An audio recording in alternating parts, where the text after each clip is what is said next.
நாளைக்கான வீடியோ தாங்க வந்திருக்கு. வீடியோ வந்து சூப்பரா இருந்துச்சு அப்படிதாங்க சொல்லணும். நம்ம மாறன் வந்து கண்மணிய வந்து அடிச்சாங்கல்ல, அதுக்காக வந்து மன்னிப்பு கேட்க வச்சுட்டாங்க அப்படிதாங்க சொல்லணும். இன்னொரு பக்கம் பார்த்தா நம்ம வீரா இருக்காங்கல்ல, வீரா வந்து மாறன பிரிஞ்சு கோவிச்சுக்கிட்டு அவங்க வீட்டுக்கே போயிட்டாங்க.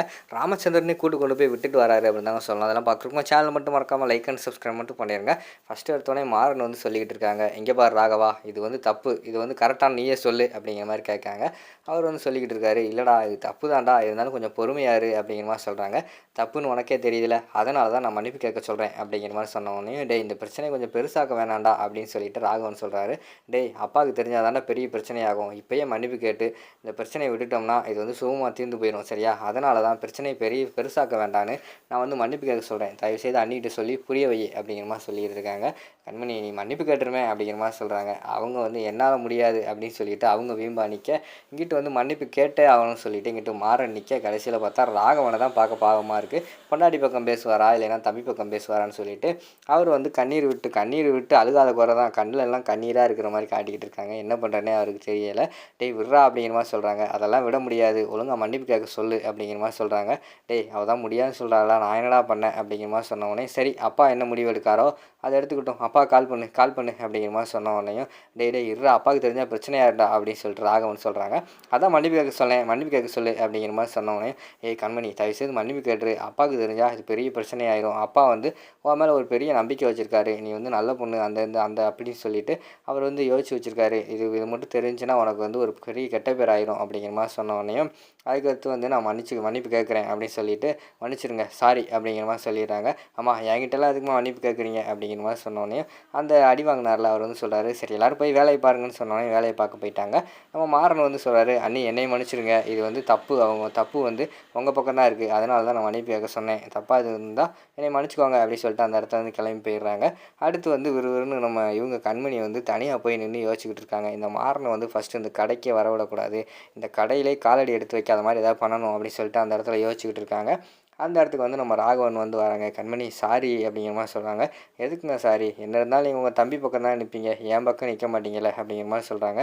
இல்லைங்க, இல்லை கண்மணி, நியாயம் வந்து அவன் பக்கம் இருந்துச்சு அதனால தான் அப்படிங்கிற மாதிரி சொல்கிறாங்க. இங்கே பாருங்கள், பொண்டாட்டி தப்பே பண்ணியிருந்தாலும் அவளுக்கு சப்போர்ட் பண்ணுறவன் தான் உண்மையான புருஷன். என்ன பண்ணுறது, உங்களுக்கு வந்து நான் முக்கியம் கிடையாது, அவன் தானே முக்கியமாக போயிட்டான் அப்படிங்கிற மாதிரி சொல்லிகிட்டு இருக்காங்க. அப்படியெல்லாம் இல்லை கண்மணி, எனக்கு நீ தான் முக்கியம் அப்படிங்கிற மாதிரி சொல்லிகிட்டு இருக்காங்க. நான் முக்கியம் மாதிரி தெரியலங்க, எனக்கு என்னமோ வீட்டில் வந்து உங்கள் வள்ளியம்மா வந்து ஓவராக பண்ணுறாங்க, இங்கே இவரும் ஓவராக பண்ணுறாங்க, எனக்கு என்ன பண்ணுறேனே தெரில, நான் தான் தனியாக இருக்கேன்னு நினைக்கேன். என்னமோ உங்களுக்கு கடை வீட்டில் என்னமோ உங்கள் அப்பா வந்து உங்களுக்கு வந்து ராஜ மரியாதை தான் கொடுக்காரு, ஆனால் இங்கே கடையில் வந்து அவன் தானே முதலாளி, நீங்கள் தொழிலாளி தானே, தொழிலாளியோட பொண்டாட்டியும் தொழிலாளி தானே இருக்கணும், நான் தேவையில்லாம் முதலாளித்தனமாக நடந்துக்கிட்டேன், சாரிங்க மன்னிச்சிருங்க, இனிமேல் வந்து நான் தொழிலாளி மாதிரியே இருந்து பழகிக்கிறேங்க அப்படின்னு சொல்லிட்டு அந்த இடத்துலேருந்து ஏற்றி விட்டுட்டு ஒரு கண்மணி வந்து போயிடுறாங்க. இங்கிட்டு வந்து ராகவனுக்கு என்ன பண்ணுறதுனே தெரில, யார் பக்கம் போகிறதுனே தெரியாமல் அவர் ஒரு பக்கம் நின்றுக்கிட்டு இருக்காரு. அடுத்து வந்து நம்ம வள்ளி வந்து வீராக்கு வந்த ஒரு லெட்டர் எடுத்து வச்சு கையில் நின்றுக்கிட்டு இருக்காங்க. ஏய் வீரா, இந்தா உனக்கு தான் லெட்ரு வந்திருக்கு அப்படிங்கிற மாதிரி சொல்கிறாங்க.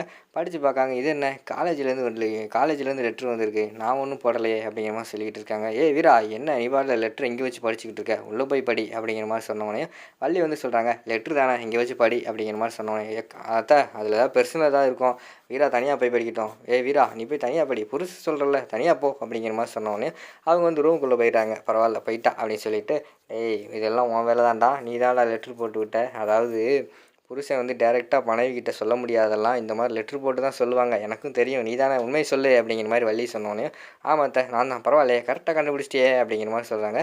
ஆமாம் அதில் என்ன இருக்குது, அதில் வந்து சஸ்பென்ஸ் அப்படிங்கிற மாதிரி சொல்கிறாங்க. அதான் என்னன்னு சொல்லுமே அப்படிங்கிற மாதிரி சொல்லி வள்ளி கேட்காங்க. அது வந்து அத்தை அப்படின்னு சொல்ல வராங்க. அதான் சஸ்பென்ஸ் சொல்லிட்டேன்ல, நான் சொல்ல மாட்டேன், இன்னும் கொஞ்சம் நேரத்தில் அவளே ரியாக்ட் பண்ணுவா, நீயே கண்டுபிடிச்சிக்கோ அப்படின்னு சொல்லிட்டு விறுவிறுன்னு நம்ம மாறன் வந்து ரூமுக்கு வெளியில் நின்று அவருக்கு என்ன பண்ணுறாங்க வள்ளி நம்ம வீராவோட ரியாக்ஷனை பார்க்கணும்னு சொல்லிட்டு வெளியில் நிற்கிறாங்க. வீரா வந்து அந்த லெட்டரை ஓப்பன் பண்ணி பார்க்காங்க. அந்த லெட்டரில் என்ன இருக்குதுன்னு பார்த்தா அவங்களுக்கு வந்து காலேஜில் வந்து அட்மிஷன் போட்டு எக்ஸாமுக்கு ஹால் டிக்கெட்டெல்லாம் வந்திருக்கு. அவங்களுக்கு வந்து படித்து எக்ஸாம் அதாவது டிகிரி முடிக்கிறதுக்கு வந்து நம்ம மாறன் வந்து ஏற்பாடு பண்ணியிருக்காரு. என்ன ரியாக்ஷன் ஒன்றுமே வரலையே, வீரா வந்து இந்நேரம் சந்தோஷப்படுவான்னு பார்த்தா அமைதியாகவே இருக்காளே அப்படின்னு சொல்லிட்டு மாறன் யோசிச்சுக்கிட்டு இருக்காங்க. டக்குன்னு வீரா அந்த பக்கம் திரும்பி பார்க்காங்க. மாறன் பார்த்தா அங்கே நின்று பார்த்துக்கிட்டு இருக்காங்கல்ல, மாறனை வந்து கூப்பிட்றாங்க. ஏய் இங்கே வா அப்படிங்கிற மாதிரி கூப்பிட்டோன்னே போகிறாங்க.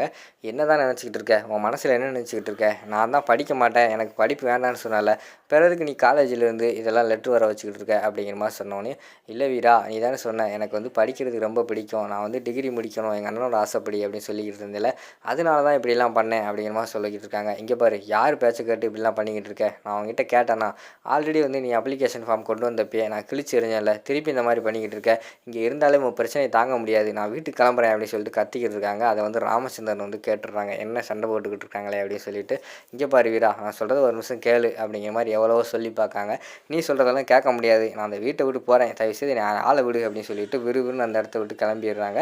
வள்ளி வந்து கேட்காங்க, என்னம்மா என்னாச்சு அப்படிங்கிற மாதிரி கேட்டவொடனேயும், அதை உங்கள் பையன்கிட்டே கேட்டுக்கோங்க, என்கிட்ட எதுவும் கேட்காதீங்க அப்படின்னு சொல்லிட்டு விறுவிறுன்னு இறங்கி வெளியில் போகிறாங்க.